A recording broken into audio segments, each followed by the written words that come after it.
Bueno, pues buenos días. Como decía Yolanda, estoy en mi casa y como Sira os damos la bienvenida a nuestra casa, a nuestra ciudad, que pretende o ha pretendido durante mucho tiempo, pues pasito a pasito, con errores y aciertos, ir construyendo una referencia de que las cosas pueden ser de otra manera, ¿no? y con dificultades para ello. Decía Yolanda lo de Ríos Propaganda. Yo como creo que una de las cosas que más ilusión me ha hecho es que Ríos Propaganda ponga un discurso mío en un escenario frente a 40.000 jóvenes votando con unos discursos que construyen contra hegemonía cultural de la que os hablaban ayer, pues hoy os hablaré también de lo que implica eso, ¿no? No nos hemos puesto de acuerdo, Sira y yo, y sin embargo creo que va a estar complementado el discurso. Creo que llegamos a las mismas conclusiones, pero yo lo que voy a plantearos es analizar esa construcción de poder popular y esa construcción de hegemonía a partir no de los errores que ha cometido la izquierda, sino de los aciertos que ha cometido la derecha. Y además os lo planteo a partir de un debate que tuvimos hace muy pocos días, efectivamente Sira y yo, en una cosa más informal, donde se debatíamos si realmente las instituciones democráticas, las instituciones que son elegidas, las instituciones en última instancia del Estado, tienen capacidad de transformar la sociedad. En ese debate que tenía yo con Sira, yo defendía o intentaba defender, que tampoco lo concluimos, dos ideas, ¿no? Por un lado, el hecho de que la izquierda, desde la socialdemocracia hasta nosotros mismos, en los últimos años no haya sido capaz de utilizar las instituciones del Estado para transformar la sociedad hacia un modelo mucho más avanzado del que vivíamos en los 80 en este país, no significa que las instituciones del Estado, que en última instancia son las que generan las conciencias colectivas, las que generan las relaciones de poder, no tengan esa capacidad. Y la otra idea que intentaba plantear o defender, estoy siguiendo chuleta para que tenga un poco de coherencia,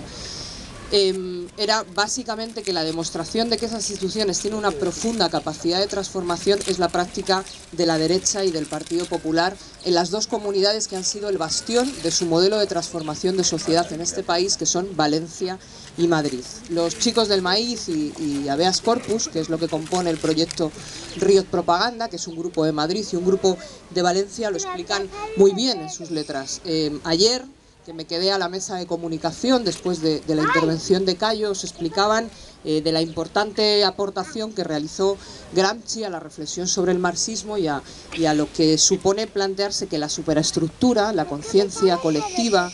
los valores, la identidad, la ideología, en última instancia la cultura,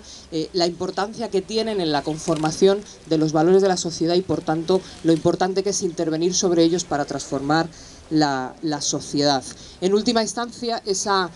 conciencia colectiva se construye a través de dispositivos fundamentalmente culturales: la televisión, la música, el teatro, la literatura, los medios de comunicación. Eso es lo que construye un relato coherente que explica la realidad y que nos hace identificar qué cosas son la realidad, qué cosas están bien, qué cosas están mal, qué valen y qué no valen. Pues los chicos del maíz, en mi opinión, están haciendo con el proyecto de Ríos Propaganda una labor impresionante de contracultura hegemónica y de conversión de un cambio en las conciencias colectivas. Y tienen una letra que dice, define los dos bastiones del Partido Popular en este estado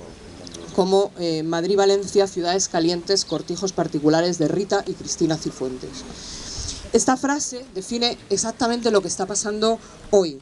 Esa frase define que hoy en los dos bastiones del Partido Popular, que más han hecho por ese cambio de modelo de la sociedad hacia una sociedad mucho más de derechas y mucho más conservadora hasta que estalló la crisis, desde finales de los 90 hasta aproximadamente el 2007, hoy se da una fuerte reacción de una sociedad a quienes tras 20 años de ir desalojando del poder popular, desalojando y expropiando nuestros bienes colectivos, hoy por fin se ha levantado, lucha y se pone enfrente de esas políticas y se las reprime con una dureza brutal, pero se las reprime también con una parte de consenso de la sociedad que hasta hoy ha estado aplaudiendo a ese modelo político del Partido Popular y llenando las urnas de amplias mayorías absolutas. Y yo creo que esa es la reflexión que nos toca hacer, además como complementaria de la que hacía Sira de nosotros mismos, ¿no? Hay que pensar cómo es posible que esa bestialidad que supone el modelo de Partido popular en Madrid y en Valencia, que en última instancia es la generación de una sociedad de dos velocidades, de una minoría privilegiada que tiene acceso a todos los derechos frente a una mayoría precarizada que no tiene acceso prácticamente a ningún derecho, ¿cómo es posible que eso hasta el inicio de la crisis haya conseguido mayorías de consenso en los que la mayoría de la población creía que lo público es ineficiente, que el progreso está directamente ligado al avance económico de una oligarquía y no al avance colectivo de la sociedad?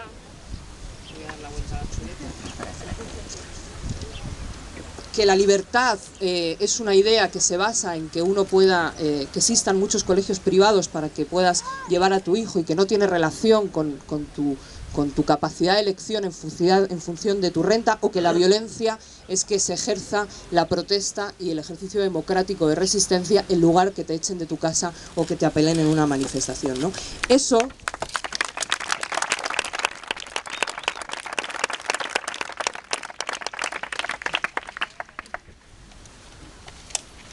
Os agradezco el aplauso, no por el ánimo, sino para poder beber.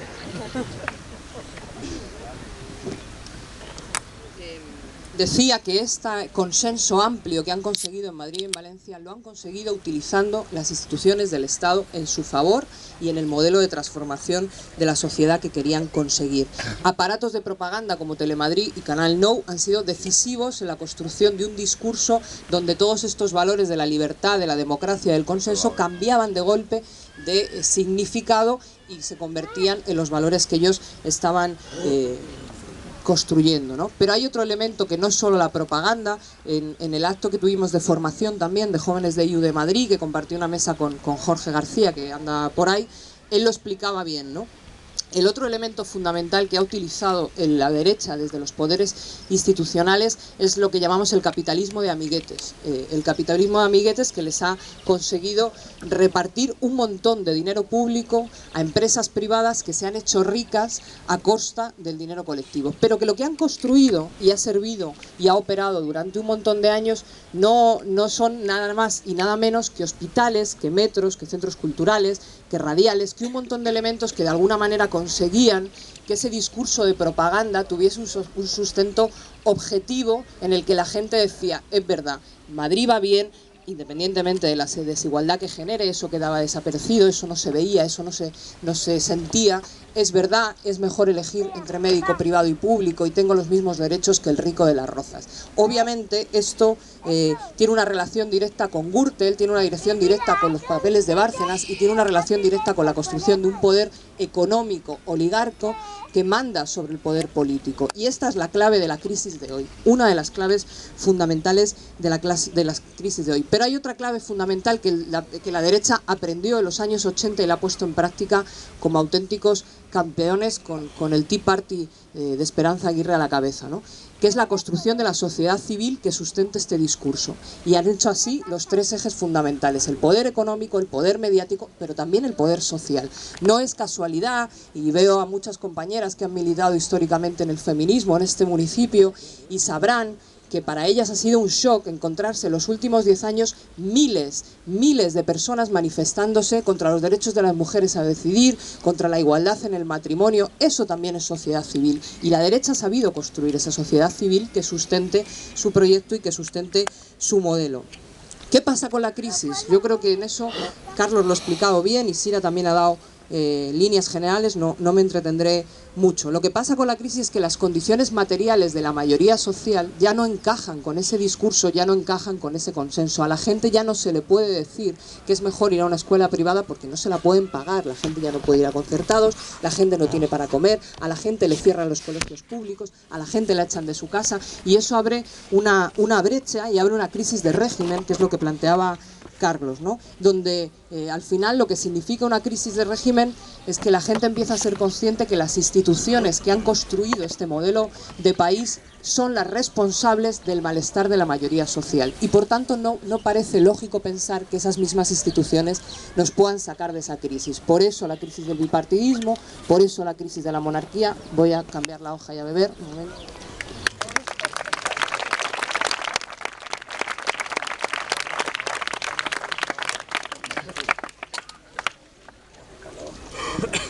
Pero como decía Sira también, y como dice el amigo Monereo, el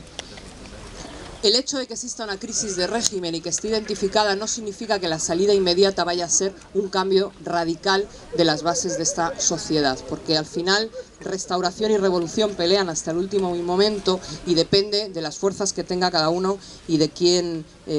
los gane. Y en eso comparto el diagnóstico final de Sira, en el que nosotros tenemos un papel fundamental en que de la indignación general que se produce sobre esta crisis se construya una alternativa. Y en eso tenemos que actuar a muchos niveles. En las calles, por supuesto, en la sociedad, pero también en nuestra organización. La izquierda transformadora, a diferencia de la derecha, en un proyecto de transformación de la sociedad no va a tener de su lado a los poderes económicos y no va a tener a su lado a la oligarquía, no va a tener de su lado a los poderes en Europa. Y por eso para nosotros es vital esa construcción de la alianza social y política, que desde luego tiene que tener una perspectiva que dispute el poder de las instituciones a través de las urnas, pero que tiene mucha más urgencia de disputar esa base social que nosotros hemos desarticulado o que se ha desarticulado y que la derecha ha mantenido articulado. Y tiene que ser una sociedad civil organizada que no solo exija a los poderes públicos, sino que esté dispuesta a comprometerse en la construcción colectiva de un modelo distinto de democracia, porque nosotros, aunque en el mejor de los escenarios consiguiéramos tener un espacio institucional, no vamos a poder hacerlo solos, vamos a necesitar de esa alianza social imprescindible. Y eso es lo más urgente, construir esa alianza que además se construya no solo en las luchas de resistencia, no solo en los ámbitos institucionales que a algunos nos toca, sino sobre todo en la vida cotidiana de la gente, ¿no? A mí me gusta mucho la reflexión de que entre la calle y las instituciones sucede la vida cotidiana de la gente, donde no pueden comer, donde tienen que resistir un desahucio, y ahí es donde se construye la reflexión que realmente puede dar un cambio de sociedad, porque el cambio de sociedad viene del cambio de los individuos y de ningún otro espacio. Y en eso, y ya voy a ir concluyendo con esto, vosotros, la parte más joven, la generación más joven de esta sociedad, qué bonita, una comunión,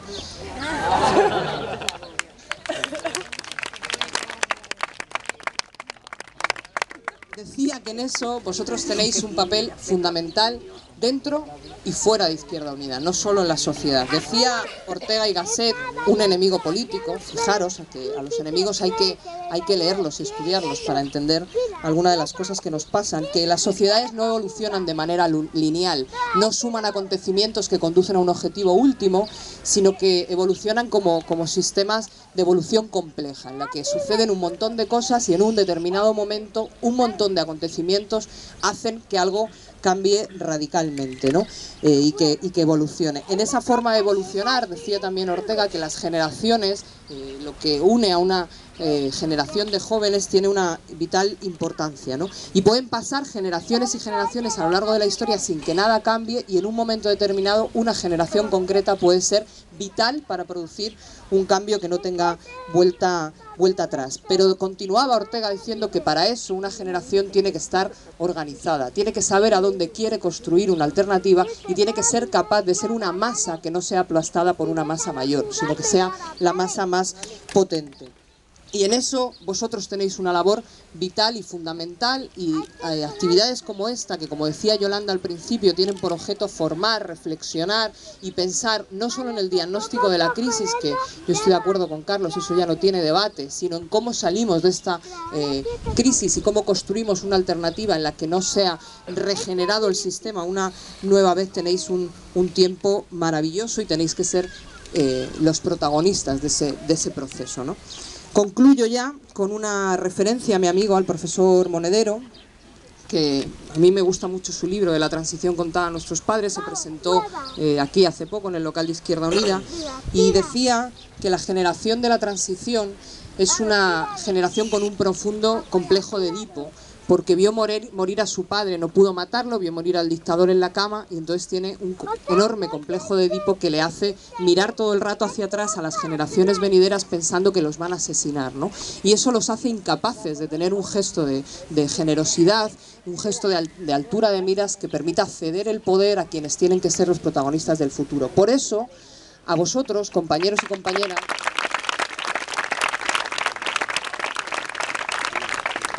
Tenéis que aprender que en la sociedad y que en nuestra organización no os van a regalar el poder, no os van a dar paso y que tenéis que tomarlo al asalto. Por eso tenéis que creer profundamente en ese lema que tenéis de abajo el régimen y tenéis que poneros a trabajar colectivamente con todos nosotros, que no somos tan viejos, a tomar el poder y a que el régimen realmente caiga del lado que construya una sociedad mejor. Gracias.